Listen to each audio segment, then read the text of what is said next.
وزیر اعلیٰ پنجاب مریم نواز شریف نے کہا ہے کہ حالیہ بارشوں کے دوران حکومتی اداروں نے اچھا کام کیا اور ان کی غفلت یا کوتاہی کی وجہ سے کوئی ہلاکت نہیں ہوئی۔ جمعے کو پی ڈی ایم اے ہیڈ کوارٹر میں خطاب کرتے ہوئے انہوں نے کہا کہ بروقت تیاری کی وجہ سے بارشوں کے دوران نقصانات سے ممکنہ حد تک بچاؤ ممکن ہوا۔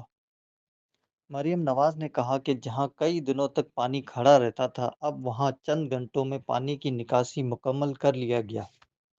ندی نالوں کی بروقت ڈی سلیٹنگ کرنے سے نقصانات سے بچاؤ ممکن ہوا۔ ان کا کہنا تھا کہ چھتیں اور دیواریں گرنے اور دیگر وجوہات سے قیمتی انسانی جانوں کے ضیاع پر بہت افسوس ہے۔ واضح رہے کہ national disaster management authority NDMA کے مطابق 26 جون سے اب تک پاکستان کا سب سے زیادہ آبادی والا صوبہ پنجاب 103 اموات کے ساتھ سب سے زیادہ متاثر ہوا ہے۔ مزید خبروں اور اپڈیٹس کے لیے ہمارے چینل کو سبسکرائب کیجیے۔